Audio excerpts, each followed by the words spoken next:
Hello there, my name's Charlie and I'm here to tell you my blinding Cockney story. Now I've got a challenge for you, it's called Charlie's Challenge. The challenge is, can you guess all my rhyming slang in my story?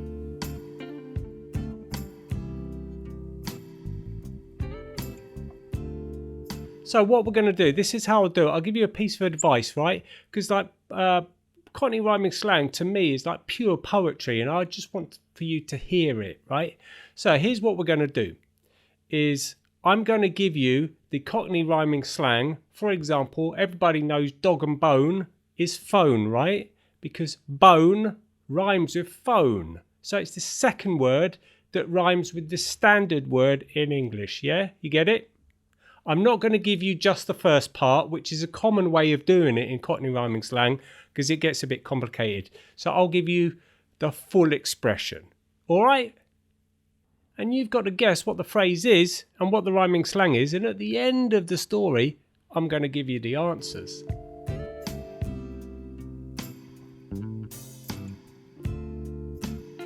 So this is a tale of trading the concrete of London's Bethnal Green for the cherry orchards of Paddock Wood in Kent, which is right out in the pick and mix.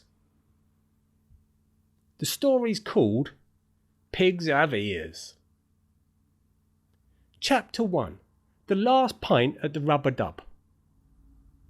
The air in Bethnal Green was as thick as pea soup as Alf and Dolly waltzed into the Blind Beggar and ordered a glass of virulin and a pig's ear. Alf sat down at the bar, drumming his bell ringers against a sticky coaster. Dolly, he said, turning to his trouble and strife, I've had a butcher's at the books. If we stay, we'll be so cream crackered that we'll be brown bread soon. We've got to go. Dolly sipped her virulin and thought, it's a big jump, Alf, leaving the apples and pears of our flat for a pig and poke in the garden of England. What do we know about daisy roots and mud? We know how to graft, don't we? Alf grinned, showing a missing tooth. Now, no more rabbit and pork about it. Tomorrow we load up the jam jar and we're off. Chapter 2. The Great Escape. The next morning, the sun was barely peeking over the chimney pots. Young Billy, their 10-year-old, was busy trying to half-inch an extra digestive biscuit from the tin while his dad wasn't looking. Leave it out, Billy, Alf barked, although his thoughts were mostly on the heavy lifting. Get those boxes down the apples and pears and into the Mary Ann, will ya? They bid a quiet cheerio to the neighbours. Mrs. Higgins from next door poked her Barnet Fair out of the window. Going to live with the cows, are you?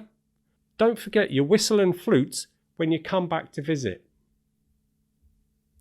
As the Mary Ann rattled over the cobblestones, leaving the East End behind, a silence fell over the family.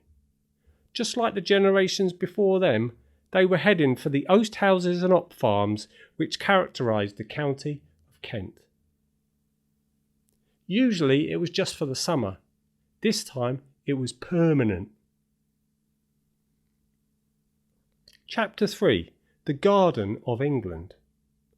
2 hours later, the jam jar turned down a lane so narrow the hedgerows gave the paintwork a new go-faster stripe. Cor blimey, Billy whispered, his boat race pressed against the glass. Look at all that green. Is that grass, Dad? Real grass? Tons of it, son. And it's all ours, or at least the bank's until I pay 'em off. They pulled up to Penny Farthing Farm. It wasn't exactly Buckingham Palace. The farmhouse had a roof that looked in a bit of a 2 and 8, and the barn was leaning at such an angle that suggested it might be dangerous for the bottles of sauces. Alf opted out, his daisy roots hitting the dirt. Smell that, Dolly? That's fresh air. Dolly sniffed. I can only say that it smells, well, interesting. Chapter 4. The First Night. By the time the sun went down, they were Mutt and Jeff from the silence. No sirens, no shouting from the rubber-dub down the road, no rattle of the tube trains. They sat around a wooden table, eating fish and chips that they'd got from the village. "It's pitch black," Billy said, his eyes wide. "Proper gawky park out there."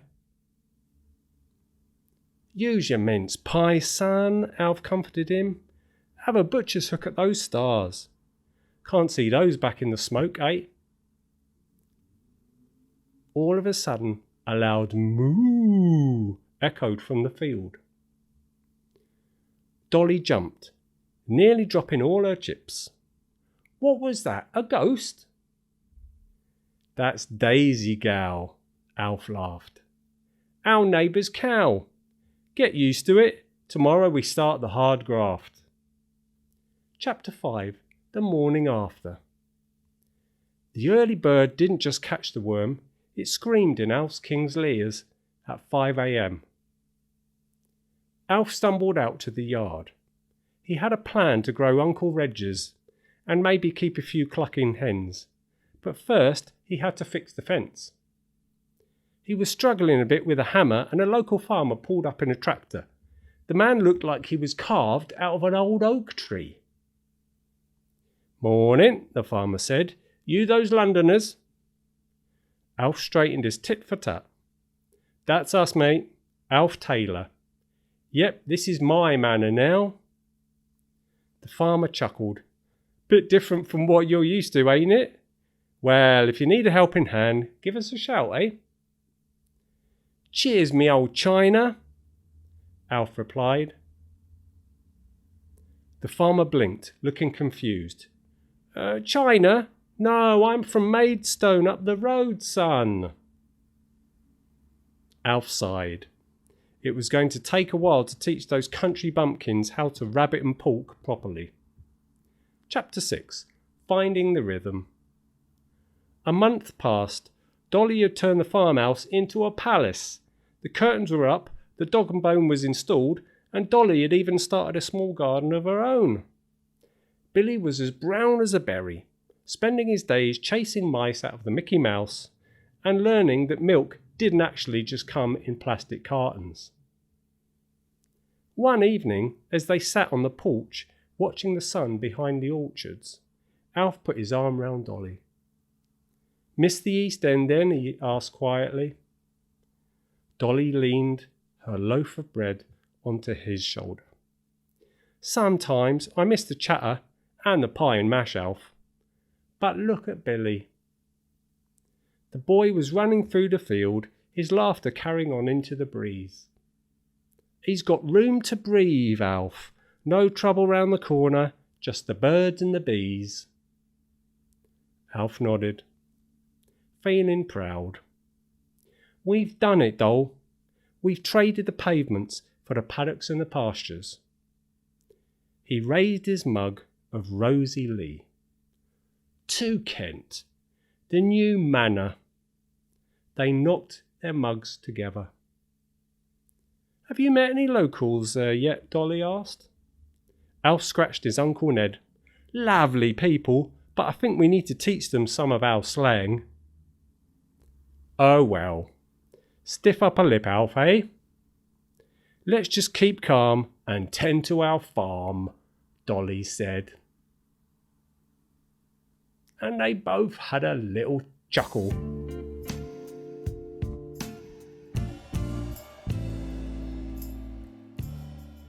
Here's the Cockney Glossary for your reference. Here's all the expressions. Here we go. Apples and pears, stairs. Barnet fair, hair. Bell ringers, fingers.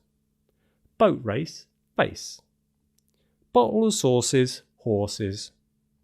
Brown bread, dead. Butcher's hook, look. China plate, mate. Cream crackered, knackered. Daisy roots, boots. Dog and bone, phone. Gawky park, dark. Half inch, pinch.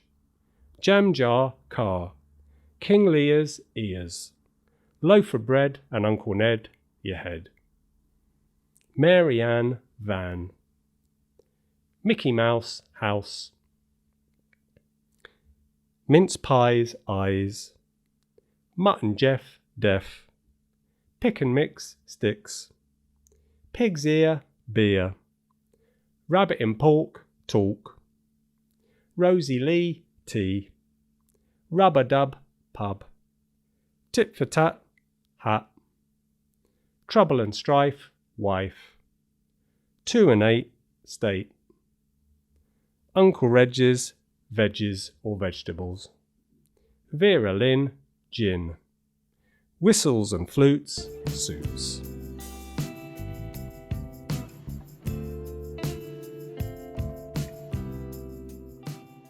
Just remember, right here you can get a better British accent. I'm Charlie, and I'll see you later. Stay connected now. Bye. Now I'm cream crackered after that, Dolly. Let's go down the rubber dub and have a pint.